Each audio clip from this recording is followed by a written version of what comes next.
I graduated college, I moved home to Colorado, didn't know what I was going to do. All my friends had jobs. It's hard for me to think back, like, where was I before that? Oh yeah, I was broke. Acting is just like sales. It's like whether you feel good or you feel bad, you're smiling, you're on, you're selling enthusiasm. My first day was the day Lehman Brothers filed for bankruptcy, 2008. I remember talking to my dad, smart, successful guy, who said, look at all the major players. What are they doing? Follow the majors. How many deals had you done before you ended up on TV? I did rentals. I'd done some stuff, but nothing to write home about. The more authentic you are, the more business you're going to get who's going to connect with you. And the business that doesn't connect with you, you're never going to get them anyway. Where do you see people getting stuck? Consistency in execution, for sure, is where most people get stuck. Real estate is here to stay. It is a recession-resistant asset class. It goes up, it goes down, it trades. Just go hard. Play like you already have the money in your pocket. Play like you already have the roll in your pocket. Whatever you put yourself out there as, make sure it's the person you want to be a year from today.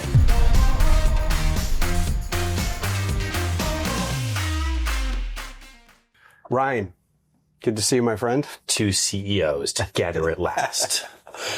Thank you for taking some time. I just like having conversations with people who've built stuff. Mm-hmm. And it's so easy in this social media world to just see finished products. Yeah. And I always like talking about the come up, how you got here, the stuff that we normally, well, in your journey, we might have seen on camera, but for the rest of us, it's normally like you just see the highlight reel. Sure. And so if you could just take us back to how did you jump into the industry, and like, what was the period before we knew you had $1 million listing? It's been a long part of my life. Most of our agents here at Serhant and people I interact with now, have grown up with me. Brian, I've been on TV since 2012, so about 13 years. So it's hard for me to think back, like, where was I before that? Oh yeah, I was broke. I was living in New York City, trying to do theater, running out of money, and that's what happened. So I graduated college, I moved home to Colorado, didn't know what I was going to do. All my friends had jobs. I didn't have a job. I said, so you went to school here? I went to school in upstate New York. Got it. So I was born in Texas, grew up in Boston. My parents moved to Colorado. We went to Colorado, tried to figure out what I was going to do. And I said, you know what, I'll go to New York City. When am I ever going to have an opportunity with zero responsibility, right? To just move to New York City with no job and just try to figure it out. And so that's what I did, and lived in a terrible apartment at 354 East 66th Street, and just sort of did the classic hustle all day and pass out flyers for companies, just random stuff. But my goal was to do theater, was to be on stage. And that's really, really, really hard, and totally ran out of money. And so then I just needed to pay rent or move home to Colorado. And so a friend said, were you classically trained from college? I was. And so friends, one friend in particular said, acting is just like sales. It's like whether you feel good or you feel bad, you're smiling, you're on, you're selling enthusiasm. That's exactly what you do on stage. And I did a lot of improv at the time. Improv is what I do all day now, which is yes, and you're meeting strangers. It's a new scenario. I'm like, okay, your scenario is what? The house is on the fire and you want to try to get to Mars. Okay, great. Let's put that deal together, and this deal and this deal. And so it came naturally to me. And the personal rejection from trying to do theater in New York City is awful. And it's like 90% of the people who come to do it leave in the first year. 99% leave within 2 years, because it's just like life is too short to feel that bad about yourself all the time.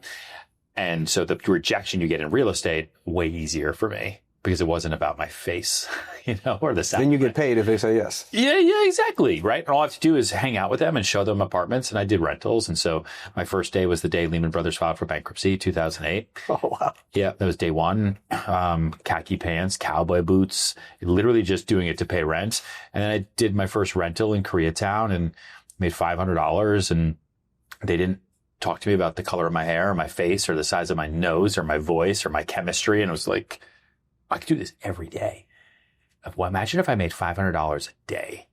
Like, I could rent such a cool place. Like, that was my early motivations were just like, wow. And then I rented a place and made $1,000. And then I saw that, like, this light bulb went off in my head where I just saw the quality of agent that I was around. And then I saw what I was able to deliver and bring to the table, and how I carried myself, and the experience that I would give to my clients, and how I just thought it was fun, because it was just so much better than what I had been doing, right? My back had been up against a wall, so that was my wall. It's like, I could just do this more. And so then I just phased out of the theater thing and went all in. And then I went to an open casting call for $1 Million Listing for Bravo in March of 2010 and got cast on that show. And they interviewed 3,000 agents in this city. And then $1 Million Listing New York came out in March of 2012. Oh, wow. So couple questions because that's fascinating. Sorry, I almost Story. Just did it for you. I almost interrupted you, but I was watching you on social and your staff keeps handing you inanimate objects in the most awkward times. So the improv makes more sense there. He also doesn't pay attention when you talk about him live. So, yeah. So that makes sense. Mm-hmm. And then secondly, what was it like being in New York in 2008 when Lehman Brothers? So I got licensed in 2002. Yeah. In 2008, I was a pretty seasoned agent. Yeah. Rough. I owned an independent. I owned a mortgage company. Ugh. And that day on Friday, so it shut down over the weekend. We found out on Monday. Yeah. That Friday, I get a call from my correspondent lender saying, we have to wire the money back. I was like, I'm sorry, what? Like the funding is settled. Back then, we still called them HUD-1s were signed. Yeah. Oh my God. And we had to send the money back. And I was like, I don't understand. And then Monday I understood. Yeah. And I can only imagine what it felt like to be here. I was watching it from DC, but it was pretty crappy for me as well. Yeah, there was kind of like a couple different buckets. I was lucky because I didn't have any money. Right. I didn't have a portfolio. I didn't own anything. You didn't have a 20,000 square foot lease like I did? No, I was 2 years out of school. That was day one. I saw a lot of agents who'd been in the business for 10, 20, 30 years having a really, really hard time. But I don't think I was aware enough, nor did I care enough at that time because I was so brand new to find the correlation between an investment bank failing and why renting an apartment for $2,000 a month was going to be hard. Like I just didn't fully, I can comprehend that today. But at the time, I was like, yeah, real estate's just really hard. People get fired all the time in New York. It's just brutal. Just a little bit more than normal in 2008. But I didn't know that, right? And so for me, it was the best time to get into the business because that makes sense. Agents left and right were exiting, obviously. The boss that I had at that time, I was like just lone behold by myself in this office because I didn't know any better. And then I was able to take a lot of the scraps. I was like, Forrest Gump on my ship, just pure ignorance is bliss. Like, let's not dock, let's go. And I took that same feeling that I had and brought it into when we started Serhant because we announced this thing when New York City shut down for COVID. I was like, am I still going to do this? Because I'd been planning it. Yeah, let's do it. This is probably the worst time to start a business in New York City ever. A great time to sign a lease, right? Great time to sign leases. Great time to sign leases. Great time to hire employees, which is what I knew. Great time to get agents. No lost commissions. Every deal died.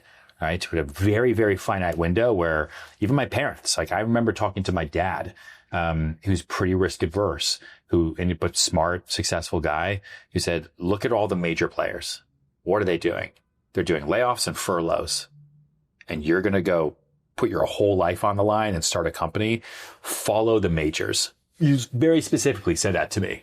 And I did the exact opposite, because I was just like, because you're unencumbered. That's a big advantage for sure. Pivots. Yeah. But before we go there, I want to know, so how many deals had you done before you ended up on TV? On TV? Dude, I sold future me hard in that interview. I did rentals. I'd mostly done rentals. I'd done a few sales in Long Island City, which is a part of Queens.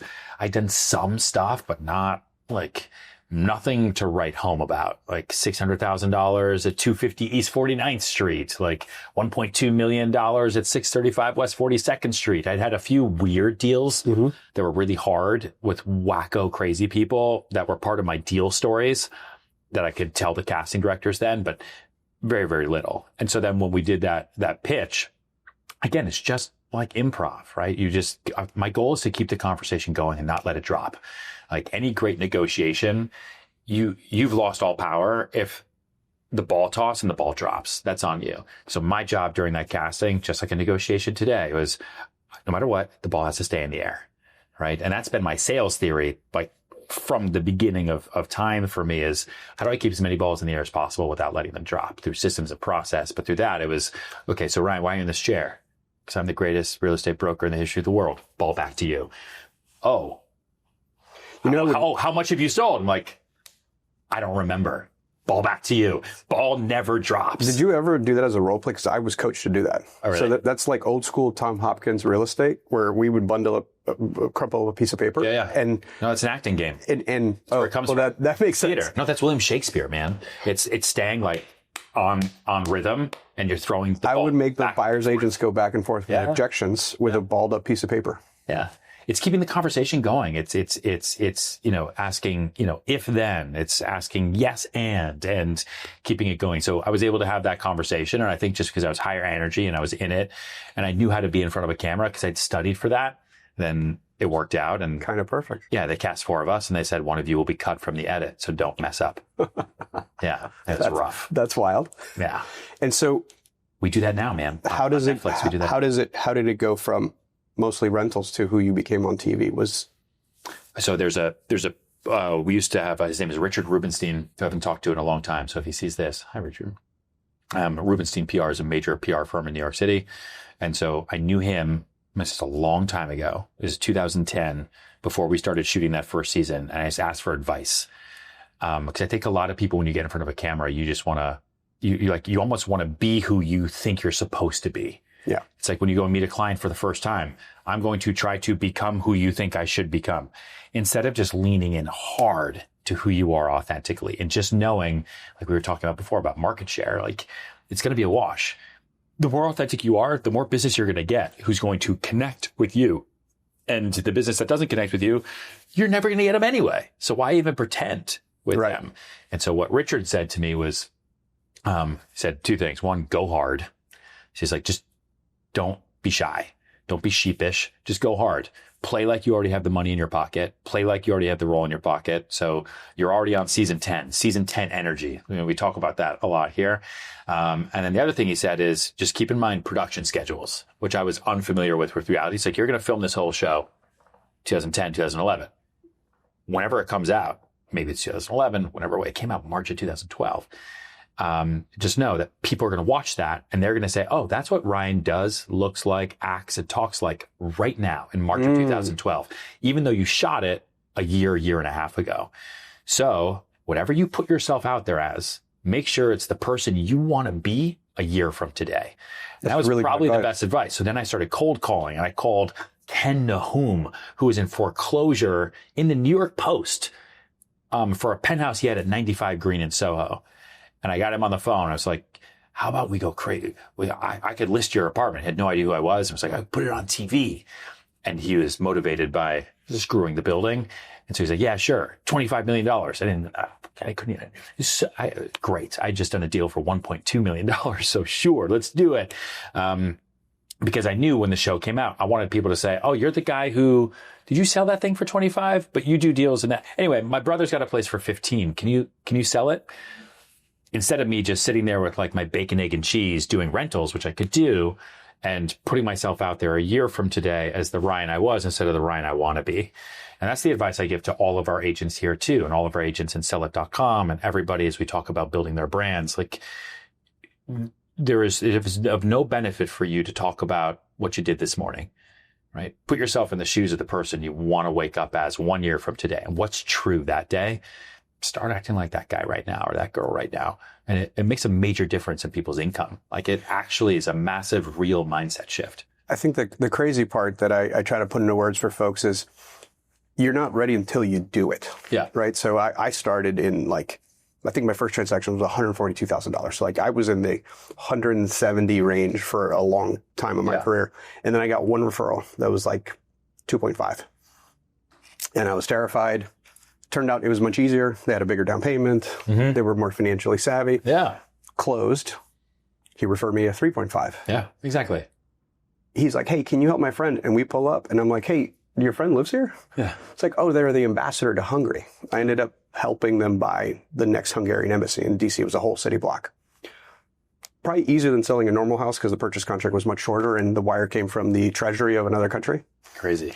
But 2 months later, I got a call from the Italian embassy, like, I heard you do embassies. Oh my God. Exactly. Exactly what you're saying there. Yeah. Yeah. You are, and in today's world, every salesperson is their own enterprise, especially in your world, right?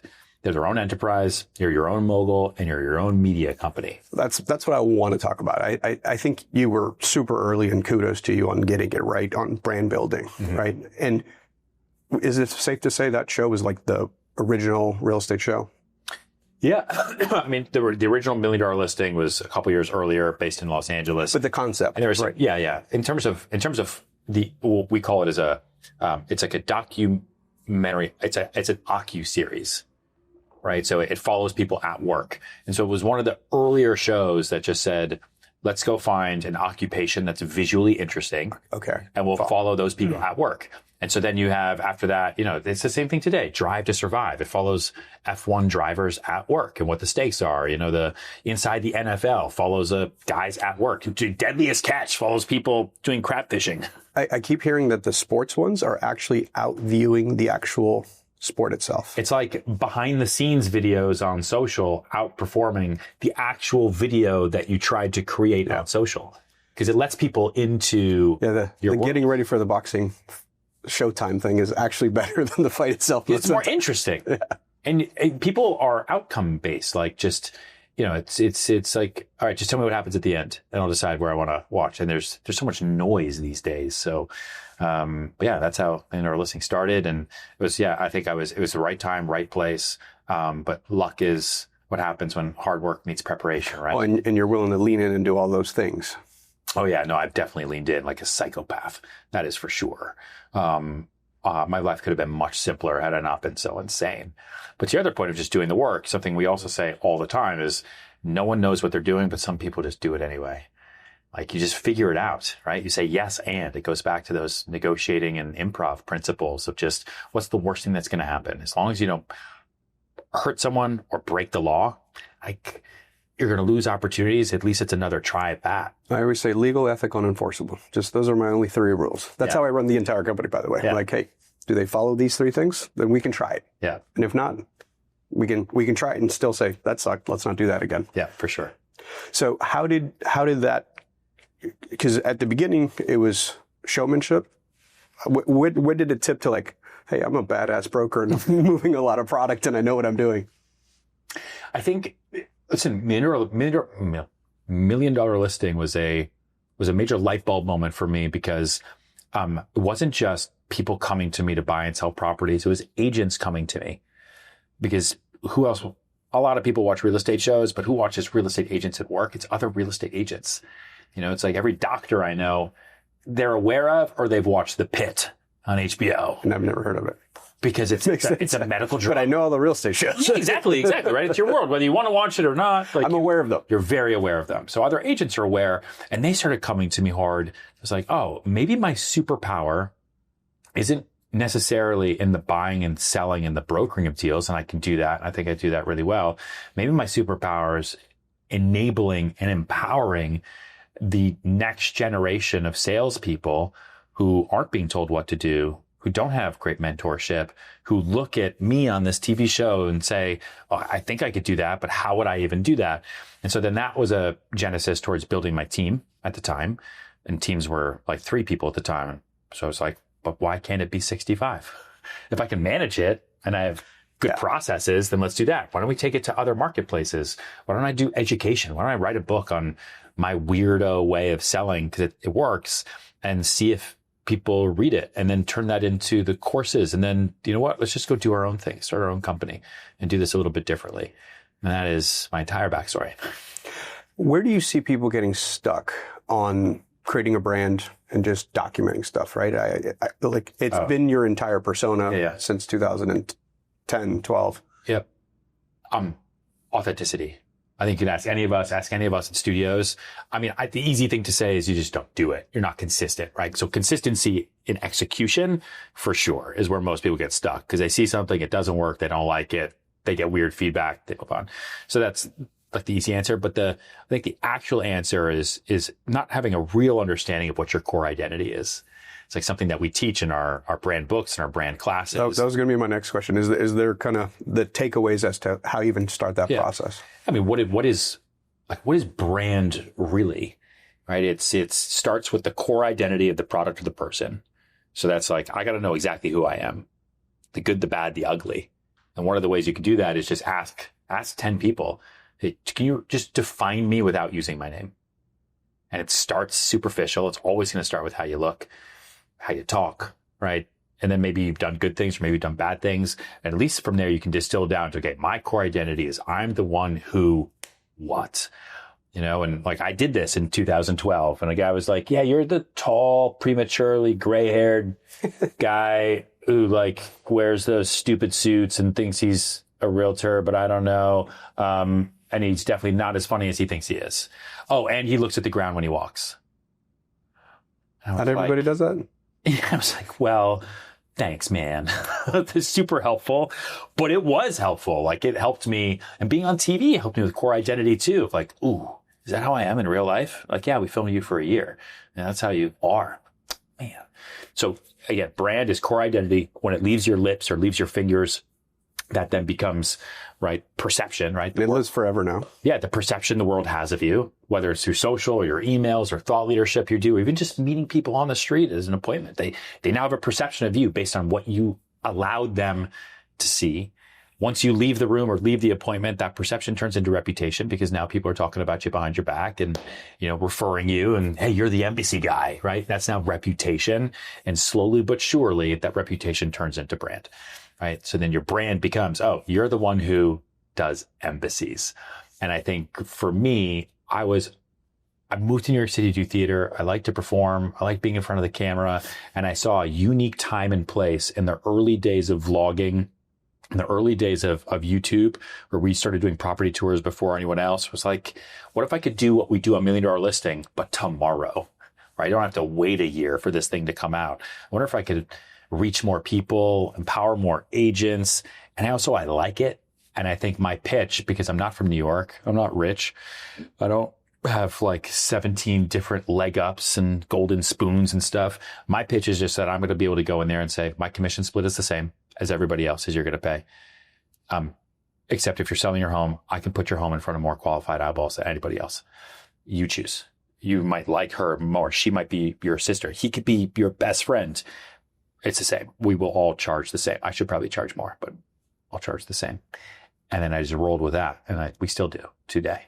And so without the shows, what other things do you focus on to get that exposure? It's your brand personally, or how does that work? Yep. Yeah. I mean, we have two. So we have a production studio here called Serhant Studios. And I would say that they are broken into kind of two camps. One is supporting three camps. One supports the company.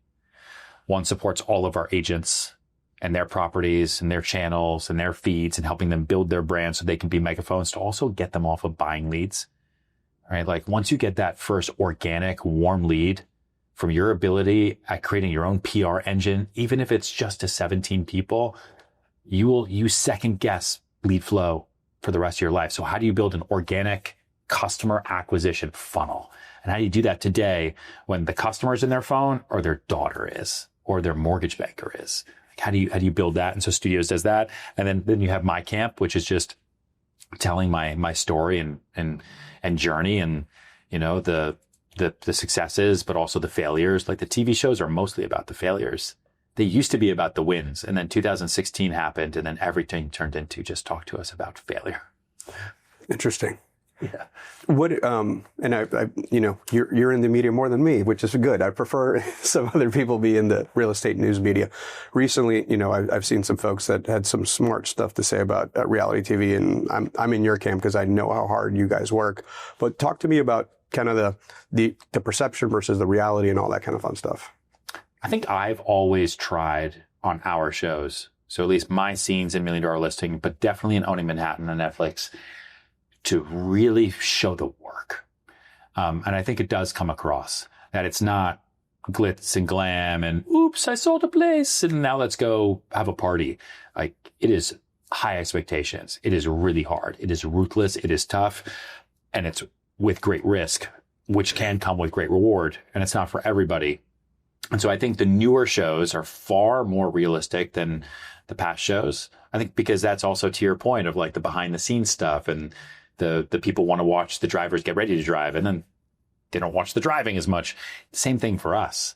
You know, like we see that people are really, really interested in like the work beats is what you would call them, like the beats on a show, than they are in, I'm going to go show you another kitchen.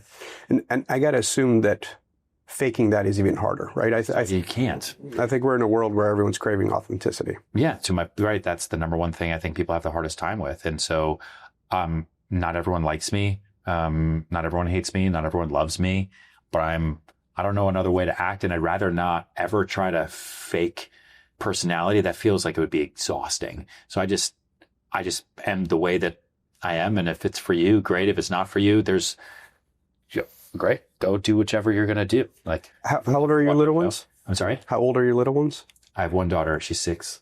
So mine are a little older than yours. They're 10 and 8. Yeah. And again, like super interesting from both social and even AI. What are you thinking the world will be like for her, and or where you want? Like, I can care less when I get the report cards. I'm a weird dad like that. I'm like, how'd you do in math? And that's about it. I can care less about any other subject. Yeah. But I keep thinking, one is I want them to double down on empathy and human interaction. Yep. Because the more we stare at our phones, I think that will be at a premium. Yeah. But I like, this one's top of mind for me as a dad, as a leader in business. I'm thinking about this all the time. What happens to the next generation? What should they focus on? Like, if I could talk to a teenage version of myself, what should we be thinking about? Yeah, I asked her this morning, what did you learn in kindergarten? Because today's her last day. And she gave me a terrible answer. And so I'm going to have to work on that one. I think, well, listen, we're obviously in a paradigm shift. You know, we can go down this rabbit hole if you want to, but when I grew up, right? By the way, it keeps me up at night. So that's probably what we should talk about. Sure. I mean, when I, I'm 40. When I grew up, I grew up getting the internet in the mid 90s. Right? Yeah, I'm 42. So same. So we grew up without it, but then until we did. In our formative years, then we had it slow but surely, and we went through that whole thing. And at that time, the paradigm shift was now you had the balance between what you would call like carbon tasks, so humans' ability to do tasks, and silicon tasks, right? So the computers, right? Compute power's ability to complete tasks. And now what's happened is now you have the comparison between the ability for either to do reasoning. And so it's a balance now, both for kids to figure out, what do I study now? What do I do? For companies, what do I do? A slight pivot, there's a county in New Jersey that just announced that they've moved all title to the blockchain. What a title company's going to do, right? So, I mean, I built a data company. Yep. And 3,500 plus county, cities, municipality, boroughs, fiefdoms, control title. So at scale, that's a lot of wrangling. But like Japan's got a single government entity called the Minister of Interior. Yeah. 64 million parcels perfectly stored post World War II, right? Yeah. Australia's got 10. Like, there are parts of the world that can do that at scale. We're probably 100 years away. Yeah. But I think for Xena, it's my daughter's name, and for all of our young agents too, it's doubling down on like your ability to do authentic reasoning and how you use compute power to enable you to do more reasoning. So for Xena, like I have her next week in a theater camp for the first time ever that's in New York. Outside of like the show they're going to do, it is a human camp. Right? How can you be the most human? Because I think that is going to be incredibly valuable. Oh, yeah. Because I can't tell the difference now on my phone between AI commercials and commercials that cost $1 million with models. So that business is now over. I was telling you, my wife's bringing up a gummy bear product to the market. Yeah. And Ariana used AI to make like 5 commercials on social. And she showed me, and I'm like, oh, that person was probably low energy. She's like, that person doesn't exist, Leo. Right? Like, she's an avatar on HeyJet, which is mind blowing. But even it's so then you're going to have, I think you're going to have AI creators that everyone follows, right? And you're going to have creator farms that just make these people. It's going to. And what's the model there? I've thought about that in the sense of like, do people who just spend ads, man, good dollars on them? It's all ads. Why go through an actual creator to get them to do an ad for your sweater, and you got to ship it to them and do all this next week because they have 1 million followers? Here's a picture. An AI creator that we can create in a farm anywhere in the world, and that's going to use all of the attributes of all the top creators to make sure that she looks like, talks like, acts like, winks like, what the viewers want to see, she'll rack up a following more than anyone else because she can do content 24 hours a day, right? He can do content 24 hours a day. I think you're also going to have AI, and it's going to feel very real. It's very Blade Runner, but like AI boyfriends, AI girlfriends. I think you're going to have someone who gets married, try to get married legally to their AI partner for the first time ever in a long time. And I think Danny's trying to do that right now, actually. It's a wild world, but it just makes the carbon in us, right? The human, I keep telling so much more powerful. I keep telling folks anytime I'm on stage that I think being a human is going to be at a premium. So the human experience, the belly-to-belly interactions, the abilities to hold a conversation and ask genuine questions. Now I'm also kind of in this interesting space of, because now everyone can create at scale, I think there's going to be a kind of over-commoditization of digital products. So on the flight down here, I flew in this morning to meet with you, and I've had this thought since college, because I got in real estate in college, that I want to write a white paper on the physical obsolescence of condominiums, because condominiums are like invented in 1958. Yeah, relatively new concept. No one underwrote the fact that they're going to be a disaster, right? And literally with deep research, I have a white paper draft in here that like is pretty good. And that would have probably taken me 6 months, third-party information. It gave me like the Surfside disaster as one example. There's another one I'm very familiar with where I grew up in Virginia and Roslyn that did have a 99-year lease. So it's like perfectly physically obsolete and by 2050. But do you think people are still going, like, let's say I publish it. Would people still read that knowing that it was mostly done by AI? It was my concept. I've been thinking about this for a long time. I don't know. I don't think so. I'll send it to you. Yeah, send it to me. Yeah. I don't know. I thought for a second there that, so we talk to Netflix a lot, obviously. And it's always interesting to see what shows are in the top 10s in all over the world. And the one thing that doesn't really transcend is humor for them. So an American comedy, Americans laugh at. It is hard in Japan. Makes sense. They find different things funny. Yeah. It's hard in Africa. They find different things funny. It's like humor, murder, intrigue, drama, right? All of that. Sports, for the most part, is international. Humor's hard. AI, they cracked humor.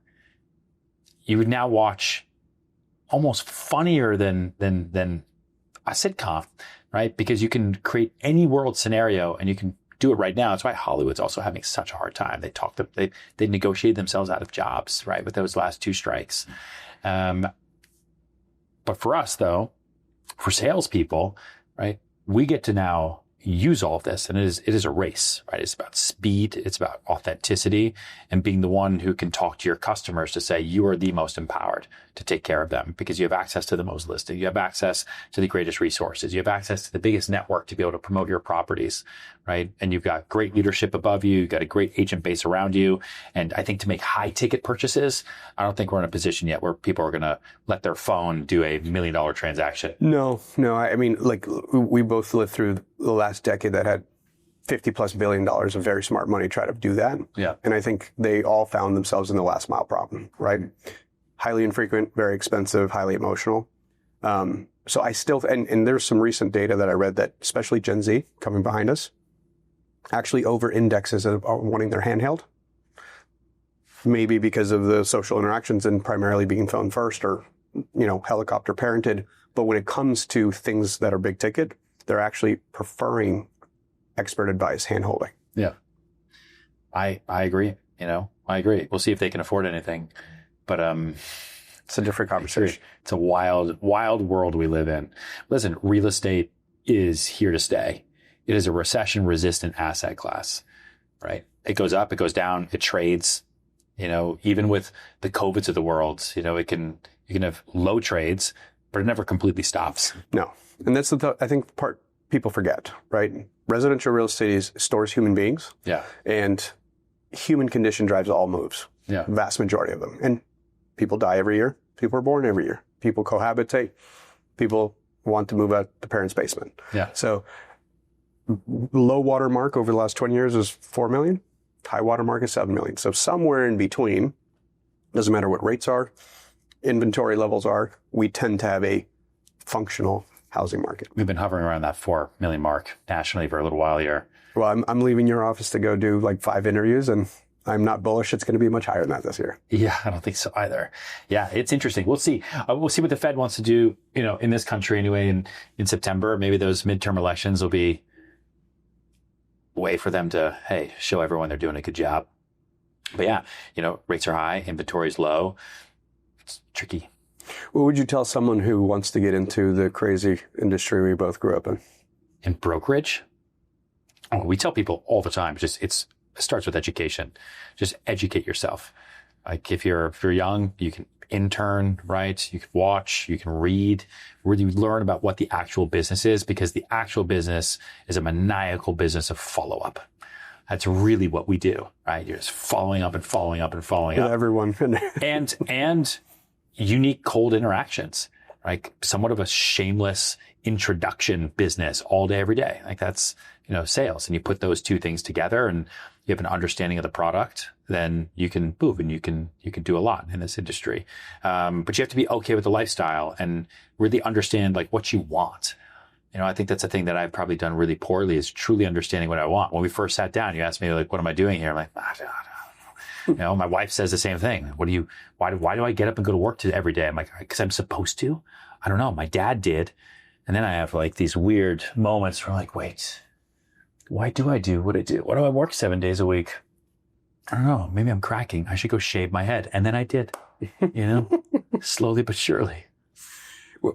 And I'll wrap with this question. What is the, like, and I normally like evergreen content, which I think all that was, but for the June of 2025, what's keeping you up at night? What's most top of mind? And what are you obsessing over? For me, it's AI, which I feel is pretty much what we're all obsessing in society, but where you're at in your head. Yeah, I think AI is commoditized. I think we use it heavily here. It's a big part of our underlying mission and value proposition. We just did a big fundraise for the first time ever. Like it is kind of how everyone operates. And we are much like you, but different, we're digital first, right? We're brick and mortar in here because I like it, and we need to have some clubhouse atmosphere in key markets. I was completely against it till I did it. Now I can't go back. What? Which part? Being completely digital. Yeah. Yeah, I think listen, culture's hard, right? Virtual culture is tricky. So, we have different ways that we combat that. But what keeps me up at night? You know what, man? Like it's we are at a growth stage right now in this company, and we are tiny compared to you guys. But we're going from like startup to growth stage company. Where you start to have like HR conversations, vibration, legal conversations, support conversations. Like growth ends up not being, it's like, okay, so how do we grow at scale? So it's, having finance, operations, marketing, tech conversations where it's like, hey, instead of fixing tomorrow's problem today, you need let's get ahead of fixing next June's problem before it hits us in the face. Like, how do we take these tools and make sure they work for 10,000 people? Instead of 1,300, like let's have those big boy conversations. And I think I'm like an insecure, lonely actor who just got into real estate to pay my rent. And so I'm conflict avoidant because I just want everyone to do a great job, until they don't, and then I kill them. And I think that that's what keeps me up at night. Like going to the growth stage that we're in is a lot, and it's a lot of learning as we go. And unfortunately, sometimes what got us here won't get us there. Very true. All right, sir. Well, I appreciate your time. Yeah. Thank you so much. Great.